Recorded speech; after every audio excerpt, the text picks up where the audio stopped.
Tomorrow, कोई नहीं जानता कि कल क्या होगा, कोई नहीं जानता। बहुत सारे लोग सुन्नी थे, बाद में देवबंदी हो गए। बहुत सारे लोग मस्जिद में तकबीर के वक़्त में हय्या अल सलाह पे उठते थे, अब उसके कुछ दिन के बाद बदल गए, सोच बदल गई। अब बैठने वाले को बाजू पकड़ के उठा था, उठो रजा खानी है, अहमद रजा खां का मानने वाला है, उठो पहले से तकबीर सुनो, सब बंदी करो, सब बंदी दुरुस्त है। 25 साल तक सुन्नी बन के रहा, न जाने किस डाइन, किस कातिल, किस जोकर की सोहबत मिली कि अब वह सीधे आला हजरत को गाली देने वाला बन गया। पहले सुन्नी था, फातिहा मिलाद तोशे कादरिया खाता था, फातिहा मिलाद करता था, लेकिन किसकी सोहबत मिली? अलीगढ़ यूनिवर्सिटी पढ़ने गया, वहां से लौट के आके फातिहा मिलाद, चादर, गागर, संदर, यह सबको जाहिलों का काम कहने लगा। हराम है, शिर्क है, बिदअत है। अब वह सीधे देवबंदियों और नजदियों और तबलीगियों की झोली में चला गया।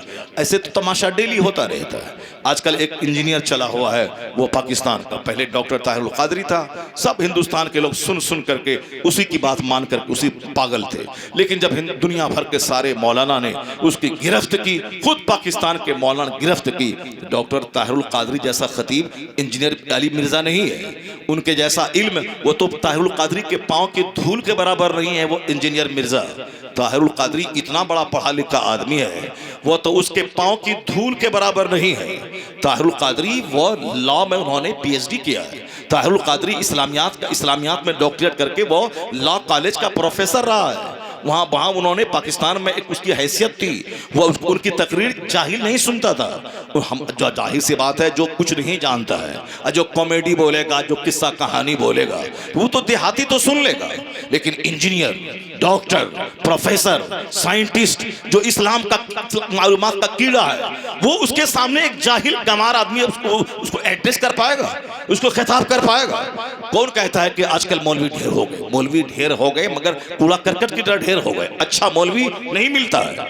मस्सा मौलवी वो है जो जुमा के दिन आधा घंटा खिताब करे तो इस्लाम समझा, जिसकी जबान शुश्ता हो, जिसकी मालूमात गहरी हो, जो इस्लाम की दावत को माहौल के हिसाब से कायदे से समझा सके। ऐसा कहाँ है? लाखों में कोई मौलवी नहीं मिलेगा। बस वही एक किस्सा है, वही एक कहानी है, वही गौसे आजम की एक करामत बयान कर दिया, आधा घंटा निकला, खत्म हो गया। जबकि इमाम को इतना टाइम मिला है मेहनत करने का, एक हफ्ते तक वो आधे घंटे की तकरीर तैयार कर सकता है। 5 आयते करीमा याद कर ले, 5 मुस्तफ़ा की हदीस 7 दिन के अंदर में याद कर ले। फुर्सत कहाँ है मोबाइल चलाने से, दोस्तों के बीच में गप सड़का करने, गुटखा और वो गुल चबाने से फुर्सत कहाँ है कि वह कुरान की आयतों को रटेगा, मुस्तफ़ा की हदीस को रटेगा? वरना हर जुमा को सिर्फ 2 आयत पढ़ के सुना दे पब्लिक को, और 2 हदीस मुस्तफ़ा की पढ़ के सुना दे। ये 4 बात में आधा घंटा कैसे निकल जाएगा पता तक नहीं चलेगा। उसे बगैर सर पैर की कहानी की जरूरत नहीं है। उसे वहां जुमा के दिन नात पढ़ने की जरूरत नहीं है। नात पढ़ने के लिए महफिले मिलाद है, और न कि वो जुमा का मेंबर आधा 30 मिनट का टाइम है, अब 15 मिनट नात पढ़ा, 15 मिनट कोई करामत सुना दी, आधा घंटा खत्म। ये उनकी कमजोरी है कि वो पढ़ना नहीं जानता, वो मेहनत नहीं करता है।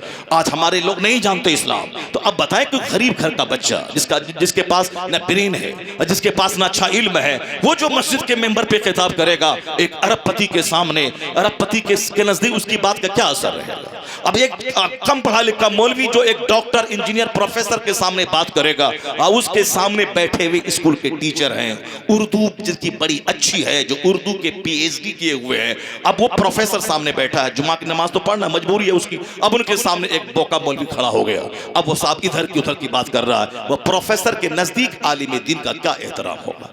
वह जो स्कूल का टीचर है, उर्दू पढ़ाने वाला, जो जानता है इस्लामिक हिस्ट्री क्या है, अब उनके सामने एक गोंगा मौलवी खड़ा हो गया, आधा घंटा वो लतीफा बोलता है, कहानी बोलता है, नात पढ़ता है, जिसकी न जबान सुस्ता है, न वो इस्लाम जानता है ठीक से, बस जो रटा, जो दूसरों से सुना व्हाट्सएप में उसको बोल दिया, काम तमाम अपना काम किया। वो स्कूल के टीचर जो उर्दू के जो कीड़ा है, उसके सामने उसकी क्या हैसियत होगी? एक जो मजदूरी करने वाला बच्चा अगर आलिम बना, तो जो 100 बीघा जमीन का जोतने वाला, जिसका बेटा लॉयर, प्रोफेसर, डॉक्टर, उनके सामने उसकी क्या हैसियत होगी? इसलिए इस्लाम समझाने के लिए जरूरत है कि मालदार लोग गांव के वो अपने बच्चों को आलिम बनाए। जितनी मेहनतें इंजीनियर और डॉक्टर बनाने पे करते हैं, उतनी मेहनतें एक अच्छा आलिम बनाने पे करें, ताकि गांव समाज के लोग ऊपर एक रौब कायम रहे, एक धमक उसकी खामोशी रहे, वरना मालूम है मजदूर का बच्चा मौलवी बना, 1 मिनट देर हुई तकरीर में, ये जमींदार कहते हैं बैठ जाओ, बस हो गई तुम्हारी तकरीर। क्यों? इसलिए कि ये उनकी हैसियत को जानता है। और अगर वो जमींदार का बेटा होता तो किसी की हिम्मत न होती कि उसको रोक दे कि तुमने ऐसा क्यों, कि चूंकि उसके प्रॉपर्टी का एक धमक होती है, जमींदारी की एक धमक होती है, और फिर इल्म की गहराई की एक धमक होती है। इसलिए हमारा दूसरा तबका कमजोर हो, मगर आलिम वो बने जिसके पास इल्म की गहराई भी ज्यादा हो और खानदानी एतबार से उसके पास अजमत और बड़ाई का भी एक बैकग्राउंड रहे, ताकि पहले लोग तकरीर गौर से सुने, तब अमल तो बाद में होगा। और सुनेगा ही नहीं तो क्या अमल करेगा? वो पहली बात तो समाअत है, जब वो ठीक से सुनेगा नहीं तो क्या अमल करेगा? इसलिए मालदारों को सामने आना होगा, अपने बच्चों को इंजीनियर बनाने से पहले आलिम बनाना होगा, तब सारे लोग दीन सीखेंगे। अगर ऐसा हो गया तो मालूम है मुसलमानों का बच्चा जाहिल नहीं रहेगा, वह इस्लामी तारीख जानने वाला रहेगा। वो पैसे से हटा करके और इमाम की खिदमत करें तो इमाम को, अब इमाम स्कूल का टीचर रहे, इमाम प्रोफेसर रहे, इमाम मास्टर रहे, इमाम ब्लॉक डेवलपमेंट ऑफिसर रहे और मस्जिद में इमामत करे। आपको ये ना बोलेगा कि ठीक से बोलना वरना असर से पहले हटा देंगे, मगरिब से पहले हटा देंगे। वो तो स्कूल का टीचर है, 1 लाख महीना वहां से मिल रहा है, वो तो इमामत कर रहा है दिन की खिदमत समझ करके। कोई टीचर क्लास का आदमी हमको जो भगाने की धमकी देता है, इसलिए देता है क्योंकि हम उसके खाने के मोहताज हैं, हम उसके चंदा तनख्वाह के मोहताज हैं, इसीलिए हम हक बोल नहीं सकते और डट के इस्लाम नहीं पेश कर सकते। हमें डर लगता है नमाजी से, हमें डर लगता है मुअज्जिन से, हमें डर लगता है मुक्तदी से, हमें डर लगता है मुतवल्ली से, हमें डर लगता है समाज के लोगों से। अगर फातिहा पढ़ने नहीं गया उस चोर के यहाँ तो फिर वो मुतवल्ली का कान भर के हमें निकालने की साजिश वो रचेगा। इसलिए मैं हक नहीं बोल सकता। अगर चाहते हो कि मस्जिद से हर जुमा के दिन जबरदस्त खिताब नश्र हो ताकि हमारी आने वाली बस्तें इस्लाम सीखे, उसके लिए मालदारों को सामने आना होगा, अपने बच्चों को मास्टर की तरह, डीएम की तरह, डॉक्टर की तरह आलिम बनाना होगा, पैसा खर्च करना होगा। अगर ऐसा हो गया तो तेरे बच्चे का लोग पांव भी चूमेंगे, पेशानी चूमेंगे, दुनिया भी मिलेगी और जन्नत भी मिलेगी उसे। अगर इंजीनियर डॉक्टर बना तो खड़े होकर पेशाब करके और इस्लाम की तौहीन करके वो तो जहन्नम चला जाएगा। मुमकिन है कि कुफ्र बके काफिर हो जाए। मगर अपने बच्चों को आलिम बनाए, अपने बच्चों को डॉक्टर भी बनाए, आलिम भी बनाए, इंजीनियर भी बनाए, आलिम भी बनाए, तब पता चलेगा कि सही इस्लाम कौन सिखाता है। और फिर उसके बाद एक धमक होगी उसके बाद कि ताहिरुल कादरी जैसा पढ़ा लिखा आदमी, उसके सामने अली इंजीनियर अली मिर्जा वो साहब छोटा मोटा मौलवी है, ये मौलवी चपर चपर चपर चपर चपर चपर करता है। क्योंकि हमारे यहाँ कोई लगाम तो है नहीं कि कौन मौलवी बनेगा, कौन तकरीर करेगा, कौन नहीं करेगा। भाई इस कंपटीशन पहले पास करो, तब उसके बाद डिग्री मिलेगी, सनद मिलेगी, तब खतीब बनेगा। नहीं, या तो हर जोकर, हर मदारी और हर साहब वह डुगडुगी बजाने वाला जो चाह खड़ा हो गया स्टेज पे। अब कुरान में पढ़ना है, ना हदीस पढ़नी है, ना इस्लाम पढ़ना है, बस जो मन में आया आधा घंटा 1 घंटा टाइम पास किया और पैसा लिया और चल दिया। क्योंकि यहाँ कोई ऐसा नहीं है कि कोई सनद नहीं, क्या सर्टिफिकेट नहीं मिली, बगैर ट्रेनिंग के जिसको जो हुआ आ गया। उसके लिए बाज़ाब्ता, उसके लिए एक लाइन ऑफ कंट्रोल रहे, कोड ऑफ कंडक्ट रहे, बाज़ाब्ता एक सनद मिले, उसकी ट्रेनिंग हो, जब वह पास करे तब उसको सर्टिफिकेट मिले कि तुमको खिताब करना है। ऐसा तो कुछ है नहीं, जो चाहा उछल के आ गया, जो चाहा कूद के मस्जिद में इमामत करने लगा। तो उसी तरह से वो इंजीनियर मिर्जा है, अब वो चक्कर चक्कर चक्कर चक्कर करता है। ये करामत वो कैसे है, ये झूठा है, ये कहानी ये है, वो है। ताहिरुल कादरी के एक धमक के सामने पाखाना करेगा वो। मगर मालूम है पूरी दुनिया के सुन्नियों की निगाहों में इतना बड़ा पढ़ा लिखा आदमी चंद छोटी सी गलतियों की वजह से साइड हो गया। पहले उसका फॉलोवर हिंदुस्तान में लाखों था, लेकिन आज नहीं है। दूसरे लोग भी थे, उसके फॉलोवर लाखों हो गए। हिंदुस्तानी को यह समझना चाहिए कि वह पाकिस्तान के जो भी लोग हैं वह सब आला हजरत के फॉलोवर हैं। दावत इस्लामी का आदमी हो या ताहिरुल कादरी हो, कोई भी हो, वह मानते आला हजरत को। आला हजरत लाहौर में है कि बरेली में है? आला हजरत पाकिस्तान में है कि हिंदुस्तान में है? आला हजरत हिंदुस्तान में, मुफ्ती आजम हिंद हिंदुस्तान में, ताजुल शरिया हिंदुस्तान में, हुज्जतुल इस्लाम हिंदुस्तान में। जब सारे हिंदुस्तान में है, बरेली हिंदुस्तान में, बरेली मरकज है, फिर पाकिस्तान के इंजीनियर की बात क्यों सुनता है? जब तुम्हारे पास तुम्हारा रहनुमा है, तुम्हारा मरकज है, फतवा रज़विया है, कंजुल ईमान है, खजानुल इरफान है, ये सारी किताबें मौजूद हैं। पाकिस्तान के सारे मौलवी तो आला हजरत के फतवा रज़विया को पढ़ते हैं और तुम सुन्नी घर में पैदा होके वो इंजीनियर को सुनता है। यही तो है विडंबना कि मौलाना को ना सुन के इंजीनियर को सुन रहा है, मौलाना को ना सुन करके डॉक्टर को सुन रहा है, मौलाना को ना सुन करके वह सड़क छाप आदमी को सुन रहा है। वहां तो सवाल आएगा, वहां तो फितना पैदा होगा, वहां तो दिमाग खराब होगा, वहां तो कंफ्यूजन पैदा होगा। तो आलिम की फजीलत हदीस में आई है कि क़यामत के दिन आलिम के कलम का इंक शहीदों के खून से जब तौला जाएगा तो आलिम के कलम का इंक शहीदों के खून पे गालिब आ जाएगा। आलिम दीन जब रास्ते से गुजरेंगे तो दरिया की मछलियां और सुराखों की चूटियां उसके हक में दुआ करेंगी। आलिम होना चाहिए। आलिम की फजलत आई है हदीस पाक में। ये इंजीनियर का नाम ले रहा है, उसके पीछे दिमाग तो खराब होगा। हदीस में आया है आखिर जमाने में इतने फितना पैदा होंगे कि जिस तरह अंधेरी रात में हाथ नहीं दिखाई देता, उससे ज्यादा तारीख फितना। और ऐसा नहीं कि एक फितना आया खत्म हुआ तो थोड़ा सुकून मिल जाएगा, नहीं। हदीस में आया है जिस तरह हार के टूट जाने के बाद ये बाद दीगरे वो सारे मोती निकलने लगते हैं, उसी तरह से एक फितना खत्म ना होगा कि दूसरा फितना, दूसरा ना होगा कि तीसरा फितना, तीसरा ना हो चौथा फितना, यहां तक के लोग कब्रिस्तान जाएंगे और कहेंगे काश मैं मर गया होता ताकि जिंदा ना रहता, ये सारी चीजों को ना देखता और अमन के साथ कब्र में होता। हालांकि मौत की तमन्ना का कोई करता नहीं है, लेकिन इतना सख्त फितना होगा दुनिया में, लोग कब्रिस्तान दौड़ेंगे, कहेंगे कि काश मैं मर गया होता। यह दिन मुझको देखने को नहीं मिलता। उसी फितनों में से एक फितना बेहयाई का है, बेपर्दगी का है, जिसको लोगों ने कभी सोचा तक नहीं था कि लिबास पहनने के बाद भी औरतें बरहना नजर आएंगी, लिबास पहनने के बाद भी। सर के बाल के मसला है, बाहर शरीयत में लिखा है कि औरतों के बाल कंघी में जो टूटते हैं उस बाल को दफन कर देना चाहिए, और मर्दों को उन औरतों के बाल पे भी निगाह डालना नहीं है, गुनाह है। जो सर के बाल टूट जाएं उनको देखना जब गुनाह है, तो जो सर के बाल सर से लगे हुए हैं उसको देखना कितना गुनाह होगा। और सब आप देख लें साहब किस कदर बेपर्दगी। वो दुपट्टा रखने वाली वह रस्टिक देहाती विलेजर, आज जो बगैर दुपट्टा के चले वह मॉडर्न अप टू डेट। अब साहब इस दौरे जदीद की अब की तहजीब की हामिल वो खातून है, अप टू डेट खातून है, मॉडर्न एजुकेशन है, वेस्टर्न कल्चर से वह डेकोरेटेड है, यानी उसकी इज्जत होती है। ये मॉडर्न है, ये अप टू डेट है, ये साहब पॉश क्लास की बेटियां हैं। आज जो मोटी चादर ओढ़ के रखें ये दकियानूसी है, ये गोंगी है, ये रिवायती तर्ज पे ट्रेडिशनल माइंडेड खातून है। अब जहां अदब है उसको लोग देहाती कहते हैं, और जहां बेहयाई है उसी को लोग मुहज्जब कहते हैं। इससे बड़ा फितना कि आंख वो चीज जो कभी ना देखी थी आंख देख रही है। इज्जतदार कहते काश मैं मर गया होता ताकि ये बेहयाई के मनाजिर देखने को नहीं मिलते। हर गली हर कूचे में बेहयाइयां, बेशर्मी की कहानियां, बच्चों का बिगड़ना, बच्चों का बिगड़ना। 80 साल का बुढ़ा वह रेप में पकड़ा जा रहा है, 70 साल का बुढ़ा जिसकी कमर हिल रही है, जिसके हाथ पांव कपकपा रहे हैं, वो अपनी बहू के साथ रेप में पकड़ा जा रहा है। उसका बेटा है सऊदी अरब में और यहां उसका बाप उसकी बीवी के साथ रेप में पकड़ा जा रहा है। किस कदर नजरें बहक गई, किस कदर आदमी का जमीर मुर्दा हो गया, किस कदर आदमी पे ख्वाहिश का भूत सवार है कि वह नहीं देखता कि कौन जायज है कौन नाजायज है।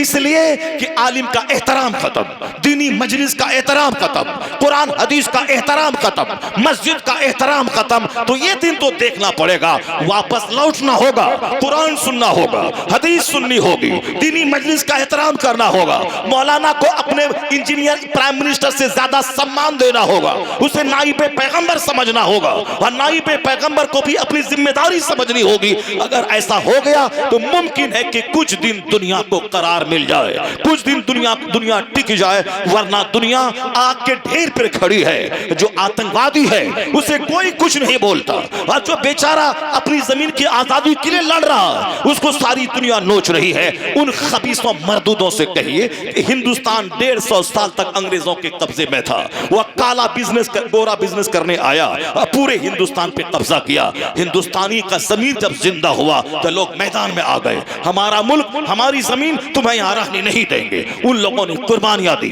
अपनी गर्दनें कटाई, अंग्रेजों को तकलीफ पहुंचाया, उसे खदेड़ के भगाया। एक दिन में नहीं 150 साल लग गए उसे भगाने में। तो जितने लाख लोग देश की खातिर मर गए उसको तुम शहीद कहता है, उसको तुम अमर कहता है। आज जो बेचारा फिलिस्तीन 70 साल से उनकी जमीन पे यहूदियों ने कब्जा कर लिया है, आज वो जाग के अपनी जमीन की आजादी, किबले अव्वल की आजादी के लिए मजबूर होके इन खबीसों की बस्ती पे वो रॉकेट दागा है। तो लोग कहते हैं आतंकवादी है, हिंदुस्तान की लड़ने वाला वो आतंकवादी था।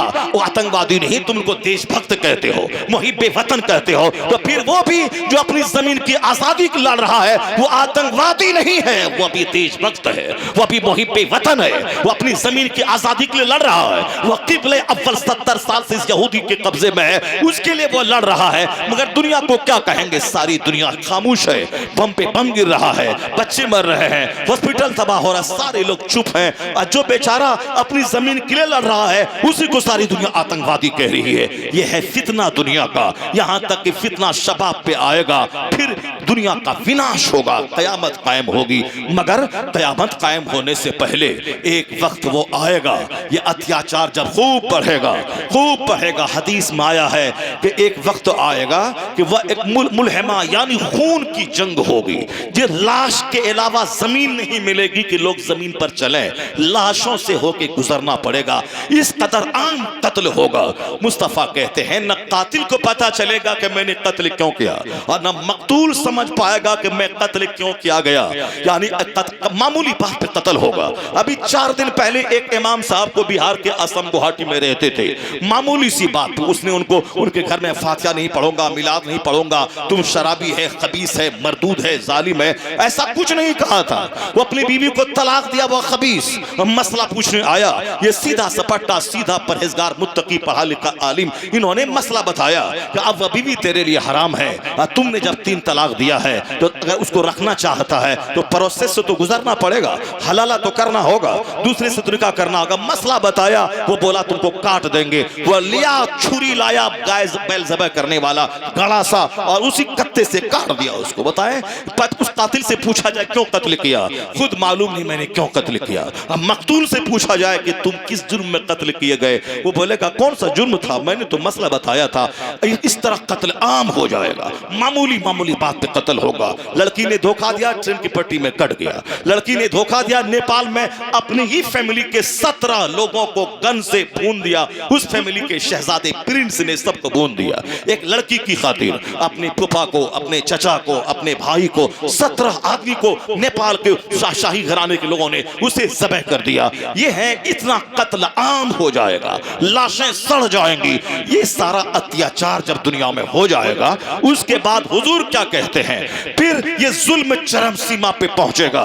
मगर एक दस्ता होगा मेरी उम्मत का जो हमेशा इन शिर्क और कुफ्र के खिलाफ बरसरे पैकार रहेगा, यहां तक इसका आखिरी दस्ता दज्जाल के साथ जिहाद करेगा। जनाब इमाम मेहदी आएंगे, जनाब ईसा अलैहिस्सलाम आसमान से जमीन पे उतरेंगे, और लुद जहां इस्राइल का एयरपोर्ट है, उस लुद के मकाम पर जनाब ईसा अलैहिस्सलाम दज्जाल को कत्ल करेंगे। फिर धीरे धीरे पूरी दुनिया में इस्लाम फैलेगा। यहूदी मुंह छुपा के भागेगा। अगर यहूदी भाग के किसी दरख्त की आड़ में छुपेगा तो मुस्तफा कहते हैं यकूलु शजर, ये दरख्त बोलेगा कि मेरे पीछे यहूदी छुपा है, ए मुस्लिम मुजाहिद इसको दे, इसकी खबर ले।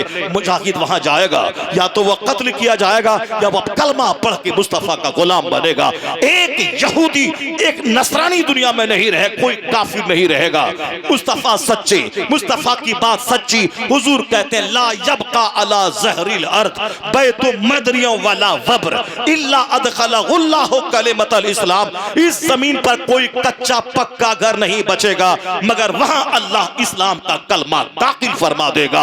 एक मजहब मजहब इस्लाम रहेगा, और एक मसलक मसलक अहले सुन्नत व जमात रहेगा, और बहुत दिनों तक पूरी दुनिया में इस्लामी सल्तनत रहेगी। फिर दोबारा डाउनफॉल होगा और कुफ्र बढ़ेगा, यहां तक कि कोई अल्लाह अल्लाह कहने वाला नहीं मिलेगा। फिर उसके बाद कयामत कायम होगी, दुनिया का विनाश होगा। फिर अल्लाह जब चाहेगा सारे लोगों को दोबारा जिंदा करके हिसाब किताब लेगा। ये बता दे कि कीमती जिंदगी किस काम में गुजारी, ये बता दे जवानी किस काम में लगाया, ये बता दे माल कहां से कमाया, कहां खर्च किया, ये बता दे जो कुछ तू जानता था कितना इल्म, उस इल्म पे कितना अमल किया। जमीन मेरी थी और तुमने अत्याचार क्यों किया, हवा मेरी थी और तुमने गलत इस्तेमाल क्यों किया, ये आसमान मेरा था और तुमको इसलिए मैंने पैदा पैदा किया था ताकि दुनिया को जुल्म से, कत्ल से भर दो। जब तक बंदा जवाब नहीं देगा, एक इंच अपनी जगह से हट नहीं पाएगा। और जो भोला भाला मुसलमान दुनिया में था, जिन्होंने अपना दामन बचाया, आज जो कत्ल हो गया, मरना तो है ही, चाहे पखाना रूम में मरो या अल्लाह की खातिर शहादत की मौत पाओ, मगर पखाना रूम में मरने वाला कैसा है सबको मालूम है, एक्सीडेंट करके मरने वाला कैसा है सबको मालूम है। सबसे आला मौत है वो जो खुदा की खातिर अल्लाह की राह में शहादत की मौत आ जाए। इसलिए इस्राएल के उन शोहदा पे तरस मत खाओ, वह लोग तो शहीद होने के लिए ही पैदा होते हैं, वरना 70 साल में जिसके आबा अजदाद शहीद हुए वो सब फिलिस्तीन खाली करके भाग जाता, उनकी माएं वहां से भाग जाती कि यहां रहने का मतलब है कत्ल हो जाना। मगर धन्य है वहां की औरतें जो अपने शौहरों को कहती रही कि इस्राएल के फिलिस्तीन छोड़ के नहीं जाना है, यहां किबले अव्वल है, इमामुल अंबिया की इमामत की जमीन है ये, शुहदा की जमीन है ये, नबियों की जमीन है ये, रसूलों की जमीन है ये। आज मेरे बच्चे शहीद हो रहे हैं, जरूर कोई ना कोई बच्चा सलाहुद्दीन बन के पैदा होगा और फिलिस्तीन आजाद होगा, किबले अव्वल को आजादी मिलेगी। इसलिए 10,000 बच्चे अगर शहीद हो गए, तरस मत खाइए, तरस मत खाइए, इसलिए तरस मत खाइए कि उनको अच्छी मौत मिली है, शहादत की मौत मिली है। और शहादत की मौत सबको नहीं मिलती है, वरना आज लोग कैसे मर रहे हैं, एक दर्जन बीमारी, वेंटिलेशन पे जाना, ऑक्सीजन लगना और तड़प तड़प के मर जाना, फितने में मुब्तला होना, ये मरना और है। अल्लाह की खातिर दुश्मनों की ज़र्ब से मर जाना, शहादत की मौत मरना और है। सबको नहीं मिलती शहादत की मौत, मौत उसको मिलती है जिसको अल्लाह पसंद फरमाता है, उसी को शहादत का आला मकाम देता है। हुसैन आजम बाल बच्चों समेत कट गए। लोग क्यों वहां गए थे, करबला क्यों गए थे, नहीं जाना था, इतने बड़े बड़े सहाबी थे मक्का में, वो नहीं गए, ये क्यों चले गए। उस वक्त भी लोग कहते थे ये बादशाह के खिलाफ ये कदम उठा है और ये बागी हैं और बागी का कत्ल होना चाहिए। जिस नबी का कलमा पढ़ता है उस नबी के नवासे को बागी कहता था। ये 2-4 पैसा कमाने वाला और ये उसके खिलाफ फतवा देने वाला, ये लुच्चे लफंगे किस्म के मौलवी उस वक्त भी थे और आज भी कुछ लोग हैं। इसको रॉकेट नहीं दागना था, दागा तो 10,000 लोग मर गए। हाँ, यहाँ बैठ के टेलीविजन देखो, खूब खाओ पकाना करो, तुमको क्या मालूम कि वहां के लोग किस काम के लिए पैदा हुए। 70 साल से यहूदी जुल्म कर रहा था। मस्जिद अक्सा में मेरे लोग नमाज पढ़ते थे, उसको बंदूक की नाली से मारता था, उसको जूता चप्पल से मारता था, उसको जहां तनाई पाया गर्दन काट देता था और धीरे धीरे अपनी बस्तियां बसा रहा था। ये क्या करता, ये तमाशा देखता, ये देखता रहा। चलो एक बड़ी फौज उसके पास है, अमेरिका उसकी पुष्ट पर है और हम कमजोर है, डेली तो मार खा ही रहे हैं और रोजाना फिलिस्तीनी शहीद हो रहा है, चलो एक बार ही शहीद हो जाए। इसलिए तंग आकर ये हमला किया है ताकि दुनिया जागे, दुनिया को फायदा मिले, दुनिया जिहाद का मफहूम समझे। 1 लाख बार दरूद पढ़ना और है और हुसैन का गुलाम बन के मैदान में जाके बच्चों को कटा के इस्लाम बचाना और है। जिहाद जिहाद जिहाद करना होगा।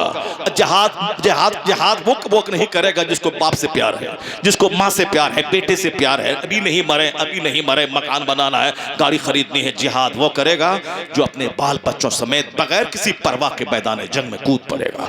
हुसैन आजम ने नहीं देखा आगे पीछे क्या है, हुसैन आजम ने मैदान में कदम रखा, कट गए, मगर उनका कट जाना क़यामत तक के इस्लाम की जिंदगी का जरिया बन गया।